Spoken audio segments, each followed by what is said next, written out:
Aujourd'hui, nous sommes le 10 décembre et Noël approche. Cette chronique sera consacrée à une œuvre de la littérature jeunesse.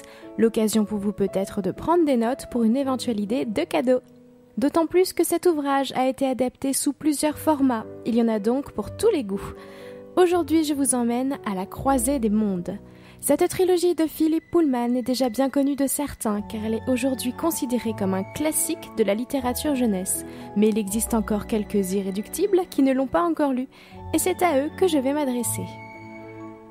Composé des livres Les Royaumes du Nord, La Tour des Anges et Le Miroir d'Ambre, qui ont chacun reçu plusieurs prix littéraires, cette série raconte l'histoire de Lyra Belacqua, une jeune adolescente de 12 ans qui grandit à Oxford, isolée au milieu des professeurs appelés érudits, très cultivée mais froid et un peu lugubre.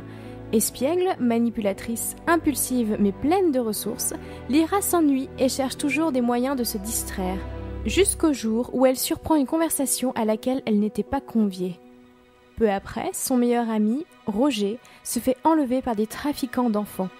Elle décide d'aller le sauver, et ainsi commence sa longue quête et ses aventures épiques. Elle va parcourir son monde, l'explorer, et nous la suivrons ainsi pendant 3 tomes. Le monde de Lyra est très similaire au nôtre, à quelques différences près. On y trouve une technologie moins avancée que la nôtre. Le style vestimentaire est celui de l'époque victorienne. Les automobiles existent mais sont présentes en petit nombre et sont peu rapides. Les avions n'existent pas et les voyages aériens se font en zeppelin. C'est le monde de la fin du 19e siècle, à l'époque industrielle. La différence la plus notable et à mon avis la plus sympathique est celle de l'existence des démons. Ces démons ne sont pas des créatures diaboliques ou dangereuses, ce ne sont pas non plus des personnes. D'ailleurs, si la prononciation est démon, ce mot ne s'écrit pas avec un E, mais un AE collé, ce qui est beaucoup plus joli. Chaque être humain est accompagné d'un démon, qui est plus ou moins une partie de lui-même, incarné sous la forme d'un animal, mais avec une conscience qui lui est propre. L'homme et son démon sont intimement liés, chacun ressent les sensations de l'autre, et si l'un meurt, l'autre disparaît aussi. Toucher le démon d'un autre est totalement interdit par la morale, c'est l'un des plus grands tabous du monde de Lyra. Il est dit que même les guerriers pendant les batailles font attention à ne jamais toucher le démon d'un autre combattant. Les démons des enfants changent souvent de forme jusqu'à ce que l'enfant devienne un adulte. À ce moment-là, le démon adopte une forme définitive, en fonction de la personnalité de l'individu. Par exemple, le démon de Lord Asriel, l'oncle de Lyra, personnage mystérieux, impressionnant et autoritaire, est un léopard des neiges.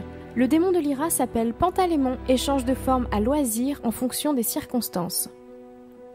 Dans sa quête, Lyra se posera de nombreuses questions. Elle croisera la route d'êtres merveilleux comme Jorek Byrnison, un ours en armure capable de lui parler, puis des sorcières et même des gens sans démons. Elle découvrira aussi que son monde n'est pas le seul, qu'il en existe d'autres, parallèles au sien, où les habitants ont évolué de différentes façons. Elle affrontera des situations dangereuses, rencontrera des personnes formidables. Elle découvrira également la poussière, une particule invisible présente partout et pourtant très loin d'être inoffensive. Le titre original en anglais de cette trilogie est His Dark Materials. Il est tiré d'un poème anglais du XVIIe siècle de John Milton, intitulé Le Paradis perdu. Philip Pullman propose d'ailleurs une citation particulière au début de chaque chapitre, d'écrivains ou de poètes, souvent plutôt jolie et instructive. Les titres respectifs des 3 livres sont également des références à ce poème, mais l'édition française les a renommés. L'auteur a mis 7 ans au total pour écrire ces 3 livres.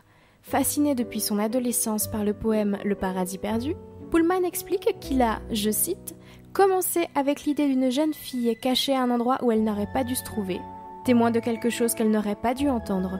Je ne savais pas alors qui elle était, où elle se cachait, ni ce qu'elle avait entendu. J'ai juste commencé à écrire. Rapidement, je me suis rendu compte que j'étais en train d'écrire une histoire susceptible d'explorer tout ce à quoi je pensais depuis des années. Lyra est apparue dans ma vie au bon moment. » Fin de citation. Le Paradis perdu est un titre qui correspond bien à l'esprit de la trilogie, qui évoque le passage à l'âge adulte où l'on sort de son cocon familial pour prendre conscience du monde extérieur et de ses difficultés. L'adolescence est l'âge où on se pose de nombreuses questions qui sont pour la plupart abordées dans ces livres à propos de la mort, des religions, des origines de l'homme ou sur les relations humaines. Publiée à l'origine pour les adolescents, cette série plaira également aux adultes car elle propose différents niveaux de lecture. L'écriture est belle, profonde, très agréable à lire. La philosophie y est abordée avec adresse, de façon assez ludique. C'est une trilogie que je vous recommande vivement. 2 autres livres complémentaires sont également sortis, intitulés Lyra et les oiseaux et Il était une fois dans le Nord. L'intrigue du premier se situe après celle de la trilogie. En revanche, le second raconte la rencontre entre 2 personnages qui cette fois se passent bien avant les événements d'À la croisée des mondes. Pour ceux qui aiment lire, mais avec des images à côté du texte, sachez que le premier tome, Les Royaumes du Nord, a été adapté en bande dessinée par Stéphane Melchior et Clément Oubrerie pour les éditions Gallimard. Personnellement, je trouve que cette adaptation est vraiment réussie, les dessins sont très beaux et l'univers est bien représenté. Seul le premier volume est paru pour le moment, mais c'est déjà un bon début. Et pour ceux qui n'aiment pas lire, mais qui veulent quand même découvrir les aventures de Lyra, le premier livre a été adapté en film sous le titre La Boussole d'Or. Je le trouve plutôt intéressant, bien qu'un peu incomplet et trop allégé, ce qu'on remarque quand on a lu les livres avant de le voir. Mais il reste tout de même un film sympathique et familial, et sachant cela, on peut être tenté d'en savoir plus en lisant les livres, après avoir vu le film. Sorti en 2007, ce film a reçu l'Oscar des meilleurs effets visuels en 2008 et a été nommé à l'Oscar de la meilleure direction artistique. C'est vrai et c'est indéniable que les décors sont magnifiques, les personnages bien représentés et l'atmosphère est plutôt poétique. Le casting est également assez prestigieux avec Nicole Kidman, Daniel Craig, Eva Green et Ian McKellen, qui sera d'ailleurs appelé Gandalf pour la dernière fois avec l'ultime volet du Hobbit. Cette précision est hors sujet, mais c'est quand même un peu triste. La suite ne sera malheureusement pas adaptée en film, les recettes décevantes du premier volet ont contraint les producteurs à y renoncer, ce qui est bien dommage. Ce film a lui-même été adapté en jeu vidéo sur différents supports, mais malheureusement je ne l'ai pas testé, je vais donc me contenter de vous le mentionner. C'est ainsi que s'achève cette chronique sur À la croisée des mondes. J'espère avoir réussi à en convaincre certains de glisser ces livres sous le sapin.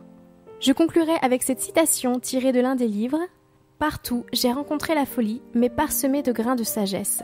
Sans doute y avait-il beaucoup plus de sagesse que je ne pouvais m'en apercevoir. La vie est dure, et pourtant, tout le monde s'y accroche. »